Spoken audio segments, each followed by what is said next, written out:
ಆತ್ಮೀಯ H16 news ಇದಕ್ಕೆ ತಮ್ಮನ್ನು ಸ್ವಾಗತಿಸುತ್ತಾ ನಾನು ಎಂ.ಐ. ಅಥವಾ ಮಲ್ಲಪ್ಪ ಜೋತಾವರ್.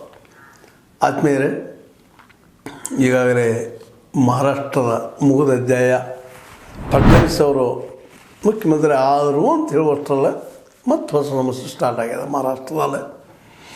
ಯಾಕಂದರೆ ಈಗ ಬಂದಿರೋ ಸಮಸ್ಯೆ ಏನಪ್ಪ ಅಂದ್ರೆ, ಶಿಂದೆ ಜೊತೆಗೆ ಫಡ್ನವೀಸ್ ಇಬ್ಬರು ನನಗೆ ತಾನು ಮುಖ್ಯಮಂತ್ರಿ ಆಗಬೇಕು ಅನ್ನೋಂಥ ಒಂದು ಚದುರಂಗದಾಟ ಸ್ಟಾರ್ಟ್ ಆಗೋ ಜೊತೆಗೆ ಇನ್ನೊಂದು ದೊಡ್ಡ ಸೂಕ್ಷ್ಮವಾದ ಚದುರಂಗದಾಟ ಸ್ಟಾರ್ಟ್ ಆಗಿದೆ. ಈಗಾಗಲೇ ಮಹಾರಾಷ್ಟ್ರದ ಮಟ್ಟಿಗೆ ಮತ್ತು ಹರಿಯಾಣದ ಮಟ್ಟಿಗೆ ನಮಗೆ ಅರ್ಥಿದ್ದಂಗೆ ಗೊತ್ತಿದ್ದಂಗೆ RSS ದುಡಿಮೆ ಹೆಚ್ಚದಲ್ಲೇ. RSS ಡೋರ್ ಟು ಡೋರ್, ಮನೆಯಿಂದ ಮನೆಗೆ ಹೋಗಿ ಪ್ರಚಾರ ಮಾಡಿ ವೋಟರ್ಸ್ ತಂದು ಹಾಕಿಸೋದಕ್ಕೆ ಭಾಳಷ್ಟು ಪರಿವರ್ತನೆ ಎರಡೂ ರಾಜ್ಯಗಳಲ್ಲಿ ಆಗಿದೆ ಅನ್ನೋದು ನಾವು ನೋಡಿದ್ವಿ ಸೂಕ್ಷ್ಮವಾಗಿ. ಈಗ ಮಹಾರಾಷ್ಟ್ರ ಅತ್ಯಂತ ಮುಖ್ಯವಾದ ಪ್ಲೇಸ್ ಆರ್ಥಿಕವಾಗಿ. ಮತ್ತು ಈಗಾಗಲೇ ನಿಮಗೆ ಗೊತ್ತಿದ್ದಂಗೆ RSS ಮತ್ತು BJP ಅಂದರೆ ಇಬ್ಬರು ಮಹಾನಾಯಕರು, ಇಬ್ಬರು ಮತ್ತು ಮೋದಿ ಮತ್ತು ಶಾ ಅವರು. ಇವ್ರ ಮಧ್ಯದಲ್ಲೇ ತಿಕ್ಕಾಟ ನಿರಂತರವಾಗಿ ನಡೀತಾ ಬಂತು ಅನ್ನೋದು ನಾವು ನೋಡಿದ್ವಿ. ಉದಾಹರಣೆ ಅದಕ್ಕೆ ಮಧ್ಯಪ್ರದೇಶದಾಗಿರ್ಬೋದು, ರಾಜಸ್ಥಾನದಾಗಿರ್ಬೋದು, ಇನ್ನುಳಿದ ಆ ಸಂದರ್ಭದಲ್ಲಿ ಏನು ಆಯ್ಕೆ ಆಯಿತು ಮಧ್ಯಪ್ರದೇಶ ಚುನಾವಣೆ ಸಂದರ್ಭದಲ್ಲೇ, ಅಲ್ಲಿ ಮುಖ್ಯಮಂತ್ರಿಗಳು ನೋಡಿದಾಗ ತಮಗೆ ಬೇಕಾದಂಥ ವ್ಯಕ್ತಿಗಳಂತಂದ್ರೆ ಮುಖ್ಯಮಂತ್ರಿ ಮಾಡಿದ್ದು ನಾವು ನೋಡಿದ್ದೀವಿ, ಮೋದಿ ಶಾ ಅವರು. ಅದರಿಂದಾಗಿ RSS ದೂರ ಸರಿತು. ಲೋಕಸಭಾ ಚುನಾವಣೆಯಲ್ಲೇ ಅದರ ಪರಿಣಾಮವನ್ನು ಅದು ಎದುರಿಸ್ತು ಅನ್ನೋದು ನಾವು ನೋಡಿದ್ವಿ. ಈಗ ಇದೆಲ್ಲ ದಾಟಿದ ಮೇಲೆ ಮುಗಿದೋಯ್ತಪ್ಪ, ಇಲ್ಲೇ RSS ಹೇಳಿದಂಗೆ ನಡಿಬಹುದು ಅಂತ ತಿಳ್ಕೊಂಡಾಗ ಮಹಾರಾಷ್ಟ್ರದಲ್ಲಿ ಇದು ಫಸಲ್ ಆಗಿಬಿಟ್ಟದೆ. ಇವತ್ತು ಒಂದು ಸಮಸ್ಯೆ ಆಗಿಬಿಟ್ಟದ. ಏನಂತಂದರೆ, ಫಡ್ನವೀಸ್ ನಮ್ಮ RSS ಕ್ಯಾಂಡಿಡೇಟ್ ಅವರು ಆಲ್ರೆಡಿ ಶಿಂದೆ ಅವರು ಇನ್ನುಳಿದವರು ಎಲ್ಲ ಒಪ್ಪಿಕೊಂಡಿದ್ರು ಅದನ್ನು. ಅದ್ರ ಕೊನೆ ಕ್ಷಣದಲ್ಲೇ ಏಕಾಏಕಿ ಇಲ್ಲಪ್ಪ, ಈ RSSದವರ ಆಯ್ಕೆಯನ್ನು ನಾವ್ಯಾಕೆ ಮಾಡಬೇಕು ಅನ್ನೋದನ್ನು ಅಥವಾ ಮತ್ತೇನೋದನ್ನು ಅಲ್ಲಿ ಸ್ಟಾರ್ಟ್ ಆಗಿಬಿಟ್ಟದೆ. ಇವತ್ತು ಶಿಂದೆ ಅವರು BJP ಹೇಳ್ದಂಗೆ ಕೇಳ್ತೀನಿ ವಿನಃ ಇನ್ನೊಬ್ರು ಹೇಳ್ದಂಗೆ ಅಲ್ಲ ಅಂತ ಹೇಳೋರು ಭಾಳ ಸೂಕ್ಷ್ಮವಾದ ಮಾತು ಮಾತಾಡ್ತಾರೆ. BJP ಅಂದ್ರೇನು, ದೆಹಲಿ ಆಡಳಿತ ಏನು ಹೇಳ್ತದೆ ಆ ಮಾತನ್ನು ಕೇಳ್ತಾನೆ. ಅವ್ರು ಒಪ್ಪಿದ್ರೆ ನಾನು ಹೊರಗಿರ್ತೀನಿ ಅನ್ನೋಂಥ ಮಾತು ಮಾತಾಡಿದ್ದಾರೆ. ಅದ್ರ ಬಗ್ಗೆ ಏನು ಸ್ಪಷ್ಟತೆಯನ್ನು ದೆಹಲಿ ಅಂದರೆ ನಮ್ಮ ಮೋದಿ ಮತ್ತು ಶಾ ಅವರು ಏನು ಹೇಳ್ತಾ ಇಲ್ಲ. ಹೀಗಾಗಿ ಫಡ್ನವೀಸರ ಈಗೇನು ಮುಖ್ಯಮಂತ್ರಿ ಆಗುವ ಸಾಧ್ಯತೆಗಳಿದ್ದೀವಲ್ಲ, ಅವು ಈಗ 3ಕ್ಕೆ ಸೇರಿದಾವೆ ಅಂತ ಇಷ್ಟು ಹೇಳ್ಬೋದು ನಾವು. ಇನ್ನು ಡಿಸೆಂಬರ್ 5ರವರೆಗಿನೋ 6ರವರೆಗಿನೋ ಅಲ್ಲಿವರೆಗೆ ಹೋಗಿದೆ ಅದು. ಹಾಗಾದ್ರೆ ಮುಂದೇನಿಲ್ಲ. ಈಗಿನ ರಿಪೋರ್ಟ್ ಪ್ರಕಾರ ಇದರಿಂದಾಗಿ ಒಂದಿಷ್ಟು RSS ಮತ್ತು BJP ಅಂದರೆ ಮೋದಿ ಶಾರ ಮಧ್ಯದಲ್ಲಿ ಮತ್ತು ಭಿನ್ನಾಭಿಪ್ರಾಯ ಮೂಡಿದನ ಅಂತ. ಯಾಕಂದರೆ ಈಗ ನಿಮಗೆ ಹಲವು ಸಲ ಈ ಮಾತನ್ನು ಮಾತಾಡಿದ್ದೀನಿ, ಅಧಿಕಾರ ಅನ್ನೋದು ಯಾವುದೂ ಇಲ್ಲ ಅಂತ. ಒಂದು ವೇಳೆ ಫಡ್ನವೀಸರನ್ನ ಅಲ್ಲಿ ಮುಖ್ಯಮಂತ್ರಿಯಾಗಿ ನೇಮಿಸಿದರೆ ಅವರು RSS ನಮ್ಮ ಏನಪ್ಪ ಅಂದ್ರೆ ಸರಸಂಘ ಚಾಲಕರು ಹೇಳಿದಂಗೆ ಹೋಗ್ತಾರೆ ಇವರು, ಮೋಹನ್ ಭಾಗವತ್ ಹಂಗೆ ಕೇಳ್ಕೊಂಡು ಹೋಗ್ತಾರೆ ಇವರು. ಮತ್ತು ಇನ್ನೊಂದು ಅಲ್ಲಿ ಪ್ರಾಬ್ಲಮ್ ಹಾಕಿದಾರೋ ಅದನ್ನು ಗೊತ್ತಿಲ್ಲ. ಮತ್ತು ಇದ್ದಿದ್ದರಿಂದ ಸುಳ್ಳೇನಲ್ಲ. ಇಲ್ಲೇ ಬ್ರಾಹ್ಮಣ ಮತ್ತು ಮರಾಠ ನಡುವೆ ಒಂದು ತಿಕ್ಕಾಟಿದ್ದೇ ಅದು ಇತಿಹಾಸದಲ್ಲ. ಶಿವಾಜಿ ಮರಾಠ ಪೇಶ್ವಾಗಳು ಬ್ರಾಹ್ಮಣರು ಅನ್ನುವಂಥ ಮಾತು ಅವ್ರ ಮಧ್ಯದಲ್ಲಿ ಒಂದು ಸ್ವಲ್ಪ ತಿಕ್ಕಾಟದ ನಿರಂತರವಾಗಿ. ಈ ಮರಾಠರ ಈ ಇಬ್ಬರು ಈಗೇನು ಹಿಂದೆ ಇದ್ದಾರೆ ಅವರು ಮರಾಠ, ನಮ್ಮ ಅಜಿತ್ ಪವಾರ್ ಅವರು ಮರಾಠ, ಇವರಿಬ್ಬರು ಉಪಮುಖ್ಯಮಂತ್ರಿ ಮಾಡಿದರು ಸಹಿತ ಬ್ರಾಹ್ಮಣರನ್ನು ತಂದು ಕೂಡಿಸೋದು ಎಷ್ಟು ಮಟ್ಟಿಗೆ ಸರಿ ಅನ್ನುವಂಥ ಒಂದು ಹೊಸ ಒಂದು ಅತ್ಯಂತ ಕೆಳ ಹಂತದಲ್ಲ ಒಂದು ಮತ್ತು ಅಷ್ಟೇ ಗಟ್ಟಿಯಾಗಿ ನಿಂತಿರುವಂಥ ಒಂದು ವಾದ ಆಗಿದೆ. ನಾವು ಇಬ್ಬರು ಮರಾಠರು ಈ ಬ್ರಾಹ್ಮಣರ ಕೈಯಲ್ಲಿ ಯಾಕೆ ನಾವು ಆಳಿಸ್ಕೋಬೇಕು ಅನ್ನೋಂಥ ಮಾತು ಅಲ್ಲಿ ಕೇಳಿ ಬರ್ತಾಯಿದ್ದವು. ಅಂದ್ರೆ OBC ವರ್ಸಸ್ ಬ್ರಾಹ್ಮಣ ಅನ್ನುವಂಥದ್ದು. ಇವತ್ತು ಬಟೆಂಗೆ ತೋ ಕಟೆಂಗೆ ಈ ಶಬ್ದದಿಂದಾಗಿ ಅಲ್ಲಿ ಏನಾಗಿಬಿಡ್ತಪ್ಪ, ಈ ಚುನಾವಣೆಯಲ್ಲೇ ಭಾಳಷ್ಟು OBC ಓಟುಗಳು ಸಹಜವಾಗಿ ನಾವು ಒಡೆದು ಹೋಗೋದು ಬೇಕಾಗಿಲ್ಲ ಅಂತ ಹೇಳಿ ಇವ್ರ ಜೊತೆ ಕೂಡಿದ್ದು ಅಷ್ಟು ಸತ್ಯದ. ಮರಾಠವಾಡ ಆಗಿರ್ಬೋದು, ವಿದರ್ಭ ಆಗಿರ್ಬೋದು, ಇನ್ನುಳಿದ ಕಡೆಗಳಲ್ಲೇ ಆಗಿರ್ಬೋದು, ಇಲ್ಲೆಲ್ಲ ವಿಶೇಷವಾಗಿ ಏನಪ್ಪ ಅಂತಂದ್ರೆ ಮರಾಠ ಓಟುಗಳು ಅಥವಾ OBC ಓಟುಗಳು ಎದ್ದು ಬಂದಿದ್ದಾವೆ ಅನ್ನೋದು ಅಷ್ಟು ಸತ್ಯದ.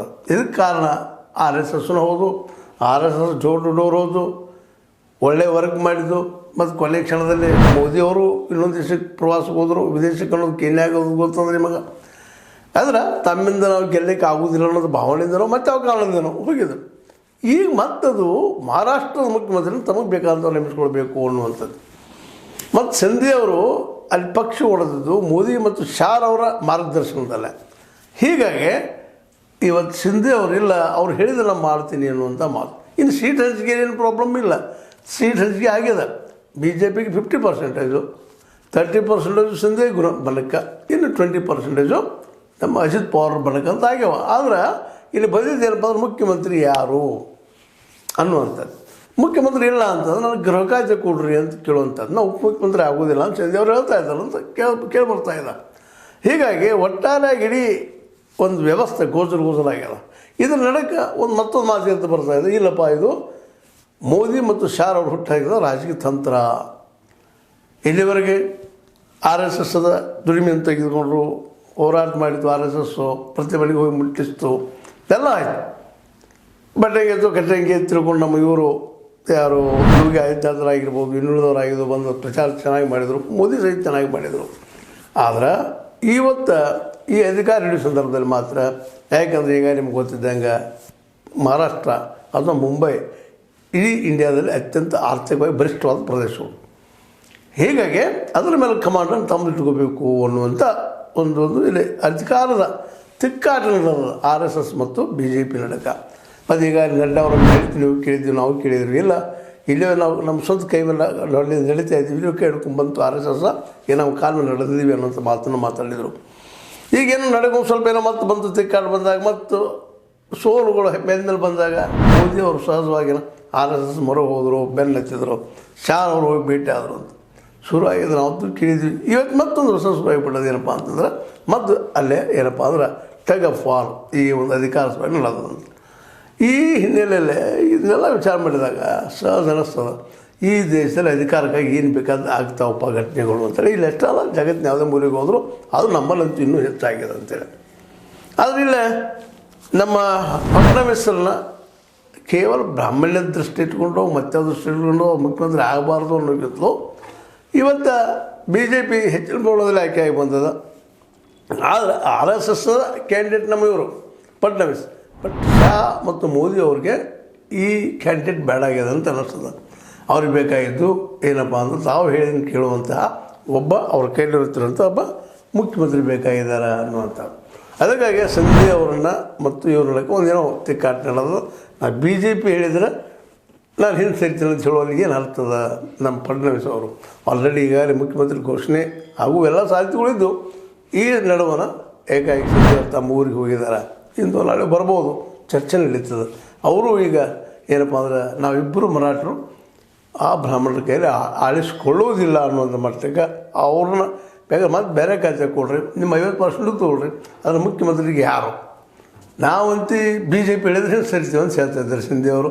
ಮತ್ತು ಅದೇ ಕಾರಣ ಅಜಿತ್ ಪವಾರ್ ಅವರು ಸಹಿತ ಈ ವಿಷಯದಲ್ಲೇ ಮೌನ ವಹಿಸ್ಕೊಂಡು ಸಿಂಧೆ ಅವ್ರಿಗೆ ಸಪೋರ್ಟ್ ಮಾಡುವಂಥ ಸಿಚುವೇಷನ್ ಹೆಂಗೆ ಬರೋದು ನೋಡುವಂಥ, ತಾನು ಅದಕ್ಕೆ ನೋಡ್ಬೇಕು ಮುಖ್ಯಮಂತ್ರಿ ಸ್ಥಾನಕ್ಕೆ ಅಂದರೆ ಆ ಪ್ರಮಾಣದಲ್ಲಿ ಇಲ್ಲದಕ್ಕಾಗಿ, ತನ್ನ ಕ್ಯಾಂಡಿಡೇಟ್ಗಳು ಇಲ್ಲದಕ್ಕಾಗಿ ಯಾರಿಗೆ ನಾವು ಸಪೋರ್ಟ್ ಮಾಡಿದ್ರೆ ಹೆಚ್ಚು ಲಾಭ ಆಗಬಹುದು ಅನ್ನೋ ಲೆಕ್ಕಾಚಾರದಲ್ಲಿ ಕೂಡಿಸು ಕಳೆಯುವಲ್ಲಿ ಅವ್ರ ಟೈಮ್ ನಡೆಸಿದ್ದಾರೆ.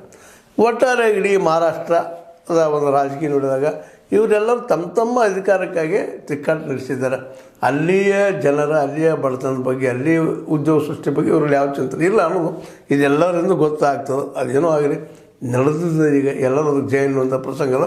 ಹೀಗಾಗಿ ಮಹಾರಾಷ್ಟ್ರದ ಈ ಮಹಾ ಒಂದು ಮುಖ್ಯಮಂತ್ರಿ ಯಾರಪ್ಪ ಅನ್ನೋದು ಚರ್ಚೆಗೆ ಬಂದು ಇವತ್ತು ನಿಂತು ಬಿಟ್ಟದ. ಯಾರಾದರೂ ಅಷ್ಟೇ ಮಹಾರಾಷ್ಟ್ರದ ಎಷ್ಟು ಉದ್ಧಾರ ಆಗ್ತದೆ ಗೊತ್ತಿಲ್ಲ. ಯಾಕಪ್ಪ ಅಂತಂದ್ರೆ ಈಗಾಗಲೇ ಅರ್ಥವ್ಯವಸ್ಥೆ ಪೂರ್ತಿ ದಿವಾಳಿಯದ್ದು ಹೋಗಿದಂತೂ ನಮಗೆಲ್ಲ ಗೊತ್ತಿದ್ದ ವಿಷಯ ಇದೆ. ಈ ಅರ್ಥವ್ಯವಸ್ಥೆಯನ್ನು ಎತ್ತಿ ಕಟ್ಟುವಂತಹ ಏನಾದರೂ ನಾಯಕರು ಹುಟ್ಟಿ ಬರ್ಬೋದಾ, ಮತ್ತೊಬ್ಬ ಮುಖ್ಯಮಂತ್ರಿ ಬರ್ಬೋದಾ? ಯಾಕಂದರೆ ಶರದ್ ಪವಾರ್ನಂಥವ್ರು ಬುದ್ಧಿವಂತರು, ಇದು ಕಾರ್ಪೊರೇಟ್ ತೆಗೆದುಕೊಂಡ್ರು, ಅದೇ ಕಾಲ ತಮ್ಮ ವ್ಯವಸ್ಥೆ ಮಾಡಿಕೊಂಡ್ರು. ಆದರೆ ಅಂಥ ಒಂದು ಬುದ್ಧಿವಂತರು ಇಲ್ಲಿದ್ದಾರೆ ಅನ್ನುವಂಥ ಮಾತು ಕೇಳಿ ಬರ್ತಾಯಿದ್ದಾವೆ. ಏನೋ ಆಗಲಿ, ಇವತ್ತು ಫಡ್ನವೀಸರು ಮಾತ್ರ ಒಂದು ಸ್ವಲ್ಪ ಈ ಮೋದಿ ಶಾರ ರಾಜಕೀಯಕ್ಕೆ ಮೋಸ್ಟ್ಲಿ ಮುಖ್ಯಮಂತ್ರಿ ಪದವಿಯನ್ನು ಬಿಟ್ಟು ಕೊಡೋ ಪ್ರಸಂಗ ಬರ್ತದೇನೋ ಅಂತೇಳಿ ಇದರಿಂದಾಗಿ ಮತ್ತೊಮ್ಮೆ RSS ಮತ್ತು ಮೋದಿ ಶಾರ ಅದು ದಿಲ್ಲಿ ಎರಡಕ್ಕೆ ಒಂದು ತಿಕ್ಕಾಟ ಇನ್ನೂ ಹೆಚ್ಚಾಗುವ ಸಾಧ್ಯತೆಗಳಿದ್ದಾವೆ. ಏನೋ ಆಗಲಿ, ಇದು ಅವರ ಆಂತರಿಕ ಯುದ್ಧ ಆದರೂ ಸಹಿತ ಇದು ಒಂದು ನಿರ್ಣಾಯಕ ಯುದ್ಧನೂ ಆಗ್ತಾಯಿದೆ ಬರ್ತಾ ದಿನ ಹೋದಾಗ. ಅದಕ್ಕೆ ಆರ್ ಎಸ್ ಎಸ್ ಇದಕ್ಕೆ ಏನು ಯಾವ ರೀತಿಯ ಉತ್ತರ ಕೊಡ್ಬೋದು, ಯಾವ ರೀತಿಯ ತಯಾರಿ ಮಾಡ್ಕೋಬೋದು, ಅಥವಾ ತಮ್ಮ ಮಾತನ್ನು ಕೇಳುವಂಥ ವ್ಯಕ್ತಿಯನ್ನು ಯಾರಾದ್ರೂ ಮುಖ್ಯಮಂತ್ರಿ ಮಾಡ್ಬೋದಾ ಅನ್ನೋದು ಒಂದದ. ಬಟ್ ಈ ರಾಜಕಾರಣದಲ್ಲಿ ಬಹಳ ಮಾಹಿರ್ ಯಾರಪ್ಪ ಅಂದ್ರೆ ನಮ್ಮ ಮೋದಿ ಮತ್ತು ಶಾರವ್ ಅವರು ಇದನ್ನು ತಮಗೆ ಹೆಂಗೆ ಬೇಕು ಹಂಗೆ ಗೇಮ್ ಚೇಂಜ್ ಮಾಡಿಸೋ ಎಲ್ಲ ಸಾಧ್ಯಗಳು ಕಂಡು ಬರ್ತಾ ಇದ್ದಾವೆ. ಹೀಗಾಗಿ ಫಡ್ನವೀಸ್ ಮುಖ್ಯಮಂತ್ರಿ ಆಗ್ತಾನ ಅನ್ನೋ ಒಂದು ದೊಡ್ಡ ಪ್ರಶ್ನಾರ್ಥ ಚಿಹ್ನೆ ಇವತ್ತು ಹುಟ್ಕೊಂಡ್ಬಿಟ್ಟದ. ಇದು ಈಗಿನ ಇತ್ತೀಚಿನ ಡೆವಲಪ್ಮೆಂಟ್ಗಳು. ಇದು ನಿಮಗೆ ಲೈಕ್ ಆಗಿರ್ಬೋದು. ಲೈಕ್ ಮಾಡಿ, ಶೇರ್ ಮಾಡಿರಿ, ಕಮೆಂಟ್ ಮಾಡಿರಿ.